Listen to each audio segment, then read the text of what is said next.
So my name is John Anderson, and I'm going to spend the next few minutes talking about the concepts of a network automation platform and how we would architect something like that.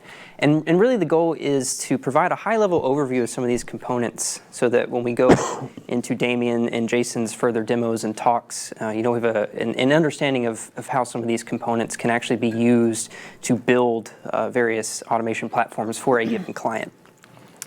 So this is just a very high-level diagram that talks about very important components, and this diagram is very deliberate in the way that this is represented, because each of these components that are in here can actually exist on their own. And as network engineers, we can see like monitoring and configuration management. These are concepts that we know and understand today and can exist outside of a network automation platform. But as we go to build the architecture for network automation, these components need to start interacting with one another, and this is what this is the same components, but laid out with some arrows to talk about how the interaction between these things start to work. And on the left here, we start with our business and human interaction. This is the entry point for humans into the platform. And we go down the stack and eventually get to the network infrastructure. And what we're doing is we're pushing data down to the network. But on the right-hand side, what's equally important here is that we're getting data back out of the network and feeding it back in, because we have this concept of closed-loop automation. And this is going to be a core concept of our presentations today. We want this feedback loop of data getting back into the platform, so that it's not just humans pushing stuff to the network, but the network can actually drive itself in forms of automation, and that's a really key point. So now I'm just going to kind of go over a couple slides on each of these major components here. So the human and business interaction, as we talked about, this is the entry point. This is the viewpoint of the platform to the business itself. These are tools like your service desk, your ticketing systems, and so forth. But it's also things like your chat integrations, because one of the big things that we can actually do is bring workflows and data to humans where they're already having business conversations. So something like Slack, we can do like slash commands. Say two network engineers are having a conversation about a new site that they're going to deploy, and the question comes up, well, what does the rack layout look like at that particular building? Well, we can have a slash command that you can go and talk to your source of truth and pull up what that actual diagram looks like and have it embedded in that conversation that they're already having. And that's really powerful for the business, that type of thing. So data management, in terms of network automation, we don't talk about data enough. This is a problem with the vendors, when they come and talk about automation and their solutions. Data is not brought up enough, because as with any other segment of the industry that we're in, data underpins everything that we do. And we know that, so rightfully so, we should talk about it more in terms of network automation. And one of the key points we want to make here is this concept of a source of truth. And to understand that, we have to talk about, where does data come from? Where does data live on our network? As network engineers, just to give another example, I'm sure we've all seen at least one case where our IPAM in our organization is an Excel spreadsheet. And when that happens, think back to how many copies of that spreadsheet exists between your teams. How many copies of that spreadsheet exist on network file shares? It becomes a question of which one of those versions is the correct version and has the most up-to-date information.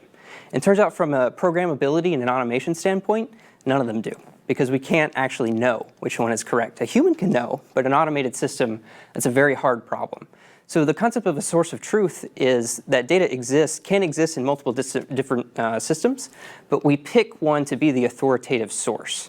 So from an automation standpoint, that authoritative source is the one that always wins. We can trust the data that's in there. Now, of course, we have to put some business process in there so that the humans are actually integrating with that source of truth to make sure that the data in there is actually correct and so forth. But from an automation standpoint, having a source of truth means that our systems can actually trust the data that exists there. So I have a question about this, and I believe in this concept, but for most network engineers, when they get on the CLI, the network is the source of truth. Mm-hmm. And how do you, through your interactions with your clients, help them make that transition away from essentially the network is always the source of truth no matter what the spreadsheet says, because the spreadsheet could always be out of date because they allow the network engineers to get on the CLI. Mm-hmm. And we know people aren't going to get off the CLI in any short order, but what are some strategies that you guys use to help people make that transition from getting the information that they use on the CLI back into the source of truth? Mm-hmm. Yeah, that's an excellent point. And one thing I'll point out is Damien actually has a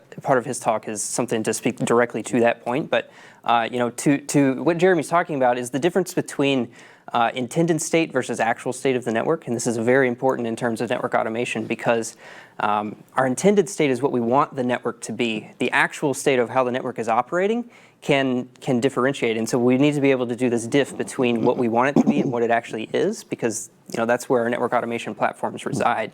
But yes, so that is a very common problem that comes up is people say, well, how can I ever trust the Excel spreadsheet because I know it's wrong?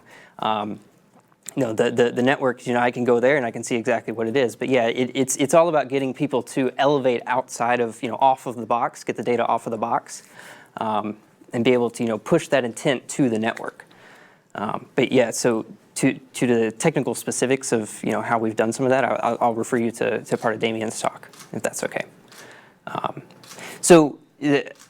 Another key point on this slide is that it's not theoretically or even technically possible to have one system that can hold all of the data for your network.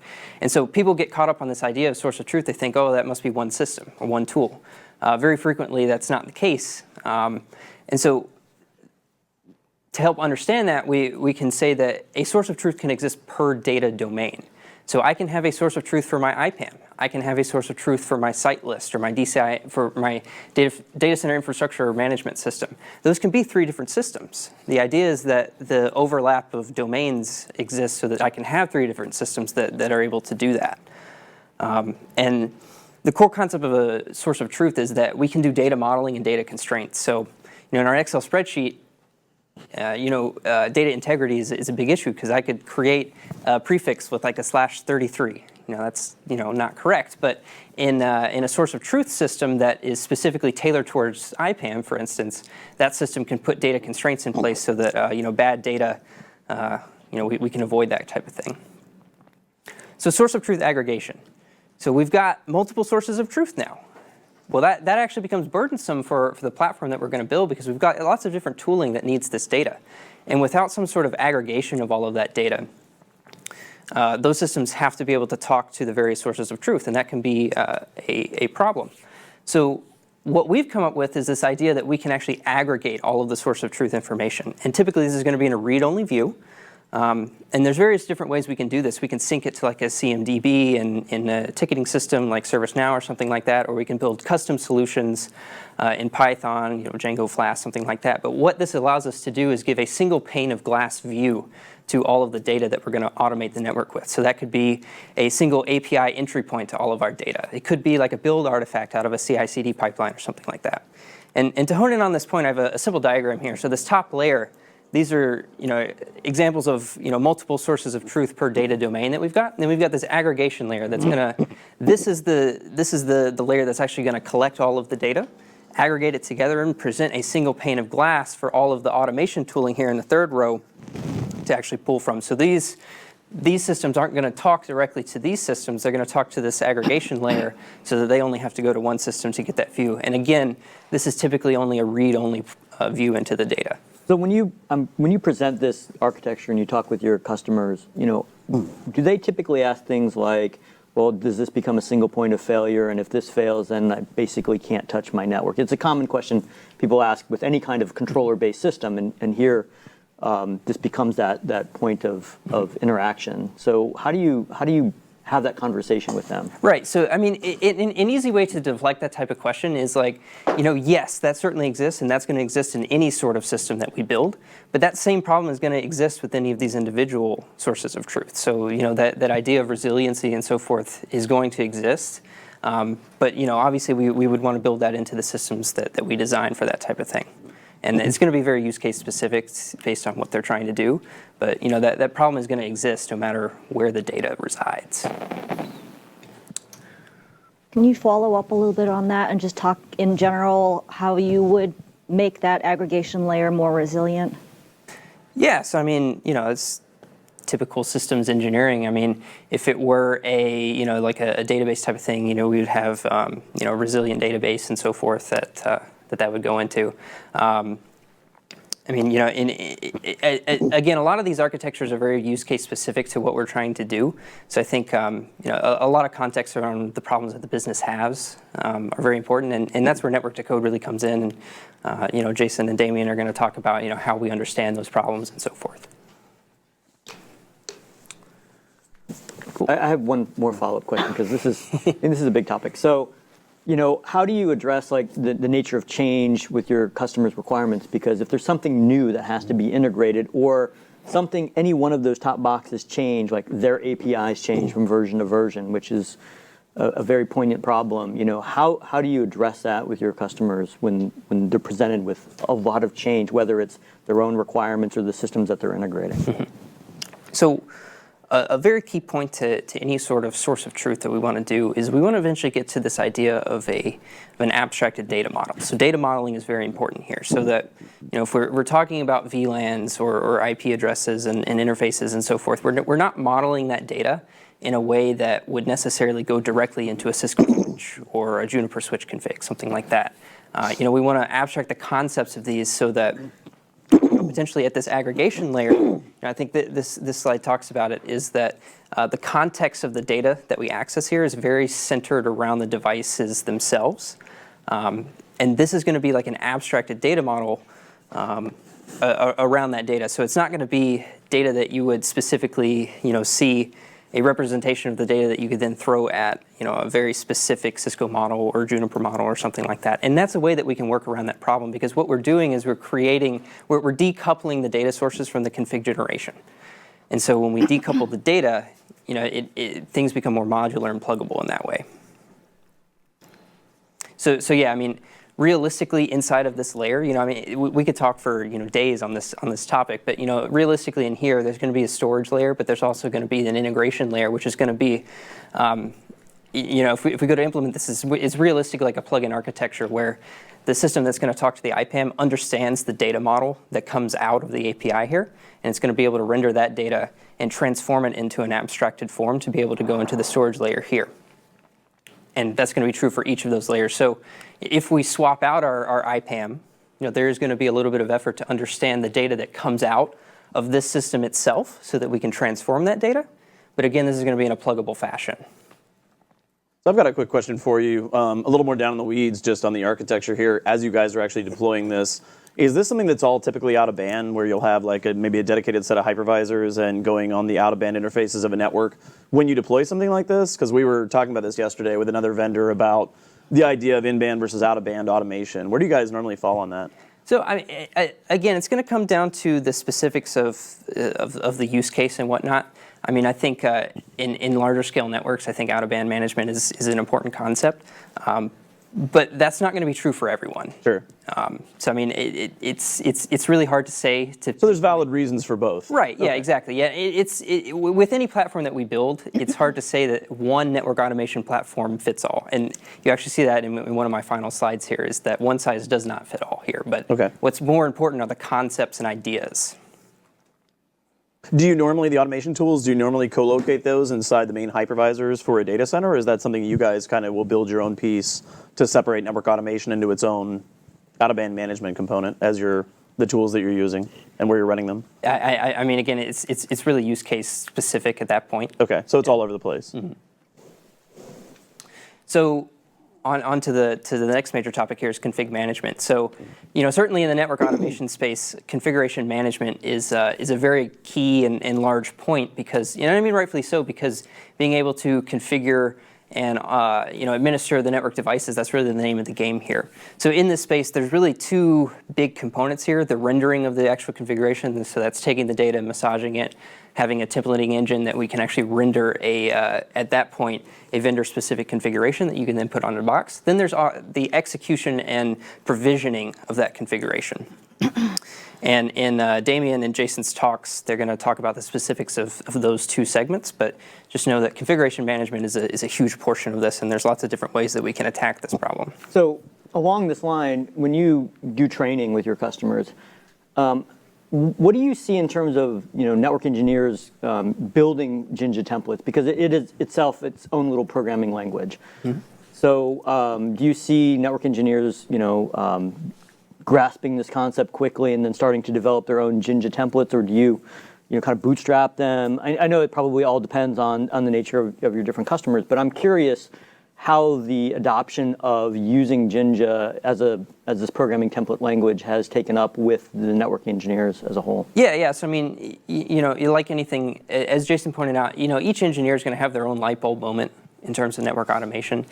Some people are going to get it right away and say, oh, this is kind of like, if I were to do like a macro in Excel, this is kind of like a similar concept, something like that. People can latch onto that. Others are may have some programming experience, from their days in college or something like that they may be able to rely on. And in terms of Jinja specifically, in my experience, I think people that go down the Ansible route, you get introduced to the concept of Jinja very early on, and it becomes kind of second nature at a certain point. But certainly, when you start to break down components of network configuration into smaller and smaller bits, it may make more sense to people, but also you're abstracting some of the concepts of I'm going to have a Jinja template for just my interface config or just my VLAN config and something like that. And people may say, well, this doesn't make sense to me because it's not in the context of a full configuration at that point. But again, it's as with anything, everyone's going to have their own aha moment with all of this. But yeah. So, but this is such I think, a very important concept and an important theme that I see again and again with network automation systems, which is template building configs. So I'm curious, when you do your training, do you actually take them through an exercise that says, here's a holistic config, and then make them reverse engineer out the data and then go through the process of decomposing, these types of use cases so that they get familiar with that process? Mm-hmm. Yeah, I mean, again, this is a topic that we can talk for hours and hours and hours. But yeah, I think I'll just answer on the training. On the training thing. Yeah, I would say sure, absolutely. We'll start full config, and just because things take time. Some courses might have a full config deconstruction into templates and data. Others might take let's take VLANs or interfaces or a given feature, and provide that path. And that's what we see is we'll provide that path to take one feature where there's no conditionals needed, no loops needed. Let's do some scalar replacements and let's build up and do more complex things over a period of hours and days. But yeah, things like that we do cover in training. Good. Yeah. Cool. So orchestration is the next major point. And in terms of orchestration, when people hear this word, they often think of like a workflow engine. And that's very true. So if we think back to that slide of the architecture, with the various components with the arrows, the orchestration to me is really the arrows between those systems. It's the glue that binds all of the integrations within our platform, because what we're doing in a workflow engine is expressing business logic. So if we think back to Jason's point about maybe the previous generation of senior network engineer that has some scripting experience, they're doing stuff in Python, but realistically they're using those scripts in a personal basis, maybe in a change window to do some sort of verification. They're running those things locally. When we bring that into the orchestration world, we elevate what the concepts that they were doing with those personal scripts, and they become these modular and reusable steps in a workflow. Obviously it takes a little bit of evolution on what they were doing there, but what we can start to do is build complex business workflows within these orchestration systems, and we have a common entry point to say, hey, I'm going to provide this workflow engine some input data. It's going to go and run my workflow, and it'll produce some result, and that could be interacting with the network, it could be integrating with other systems and data and so forth. Monitoring and visibility. So, this might seem like a weird topic in the world of network automation, but again, the concept here is we're beginning to close that loop on automation. So monitoring is how we get our data back out of the network, obviously. And so there's some modern monitoring concepts that we want to talk about. And visualization is really key here. And the point of visualization is that we want to empower users to use the data that's important to them within the context of the business. So, tools like Grafana and Kibana are really powerful because a user can go and build their own dashboards. So, your manager or different engineers can really create dashboards that are unique to them with the data out of the network. So, here's just a simple architecture here for monitoring. The collection point here is kind of the most interesting because, it's 2019. We have other mechanisms in SNMP. We have metrics polling like in tools like Prometheus where we're getting, it's in the world of networking, we can think of like metrics collection as more like counter-esque type data. But we go to the device and collect that data. And again, this could be, maybe we're parsing CLI output. Maybe a device has an API that we can use, netconf, rustconf, stuff like that. Streaming telemetry, and this is, kind of the opposite flow of the data where the device is going to be sending data off box. And the storage layer, we have our traditional network management systems. And I think a point to make here is, people talk about, SNMP is dead, we need to move to streaming telemetry. That's a very use case specific point because when you talk about scalability of SNMP, it's not the protocol that's the problem, it's the NMS that's not scaling. SNMP as a protocol for data collection is perfectly reasonable. And in fact, the tools like Prometheus can actually use SNMP to do the actual data collection because the storage layer is the thing that's going to be able to scale well on that. So TSDB is this other storage mechanism that we talk about. And this is time series databases. So, like a traditional NMS that's using like RRD tool to do its data storage. The visualizations and so forth are rather flat because the data storage is actually rather flat. And it's just a data point and a timestamp is really all that is. So in terms of time series databases, we're actually going to collect more metadata in the form of labels. And this can be, generic labels that we attach, or it can be, very context-aware metadata that's coming from the device itself. And the idea there is that in the visualization layer, we can do, dynamic queries based off of that metadata. And the data that we're seeing can change, but the data points themselves are still intact. So alerting and event streams. So again, this comes back to the point of closed loop automation and that feedback loop. So we put like a rules engine on our storage layer here so that we can do, more interesting things than just like traditional thresholds that we might do today in our alerting where, the traditional threshold may be like the saturation on this link is too high for too long, something like that. Whereas we can do stuff like the failure rate on transmissions on my optical links during business hours at this particular site with these particular labels that I'm interested on is too high, something like that. And we're going to ship that off to an event stream, and more importantly, we're going to get that into our workflow engine so that we can do more interesting things. The workflow engine may be able to process an event and go do auto remediation and actually just send an alert to an engineer to say, hey, there was a problem, but I fixed it for you, just letting you know.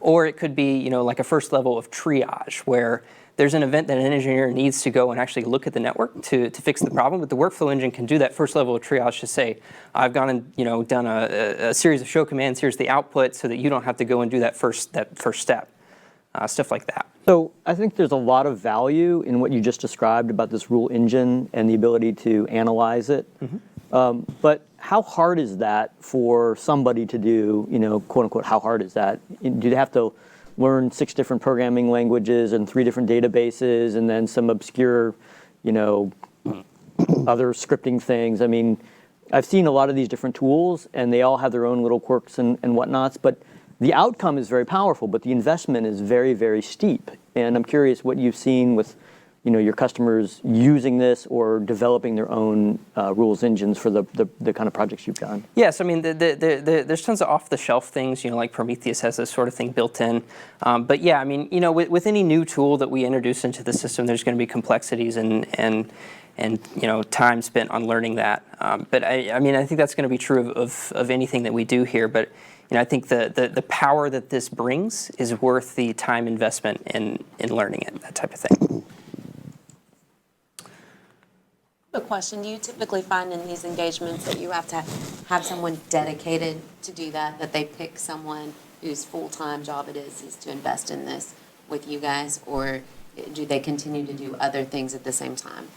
Yeah, I mean, it's again going to be very use case specific. I think the larger the organization, the easier it is to dedicate resources to a particular domain. But at the same time, as you scale up, there's going to be more resources that you naturally have to give to a given domain. I'll make one comment there too, because we've seen a lot of things in that space. We have seen organizations say, you're going to dedicate 30%, you're 40%, you're 10%, and like literally people are told they have 2 hours a week for automation, 4 hours a week, and it doesn't work. I think doing that doesn't work to carve out a portion of time, because realistically, if you're told it's X% of your time it's a little bit less to context switch, to go dive in and actually do something meaningful. So based on the size and scale of an active project, we'll dictate the level of the commitment based on a team. But the more time to dedicate, the more meaningful the output. But we do have clients some clients want turnkey solutions and outcomes. Others want that with their team to own the handoff. Others want to co-manage, co-develop from the start. But in all those cases, the more time they can allocate, the smoother that is. It's a really good question. So as a follow-up, how many times after you've met with senior leadership and they said, this is the thing that we want, and this is the staff that I have you said, well, you're going to need to hire 2 more people to really do this effectively well? Have you ever said something like that to a client? Like, you need to hire more people. You want to do more. You need to hire more people. You can't keep asking the network engineer to squeeze more time and space out of something that doesn't exist. Yeah, no doubt. We see it with our teams that are assigned to certain clients. That expectation is to deliver this within a certain period of time. And there's a lot of unknowns when you start down this path on a certain scale of a project. And we might have an instinct to say it's going to take X, but realistically, after the discovery phase and kind of really to analyze what's in place, then we know it's going to take a bit more. So I think it's definitely fair. And in the past, I've definitely say, look, to do this, if there's a deadline, we have to ramp up. And that's the thing, it's to map back to a deadline. If deadline is flexible, then sure, kind of keep humming along, and maybe in X amount of months or years we get there. But if deadline is strict a year from now, then definitely we would raise that to be able to say, if you want to do this for real, then we're going to have to scale up on resourcing. Yeah, but going back to something you said earlier, when you hand off, like when you say, okay, we're done, right, and now you, the customer, you kind of own this new system that we've developed. We'd be transparent to say, look, the truth is, based on the skill sets of the team, this is where we think you are, and maybe that means support from us in the meantime. Maybe that means to train folks as they hire. But again, there's a lot of things, a lot of options there. Yeah. But so let's try to wrap up this maybe in the next minute and then hand it over to Damien if we can. So we'll just cover real briefly. So testing and verification. So the idea here is we want to bring some traditional concepts from the DevOps world and CI/CD into networking. And the point I'll make here is that this is a relatively new concept to the world of networking. We're trying to get beyond the idea of just some Word documents that we go into a change window with some pre and post commands that we're going to check output with.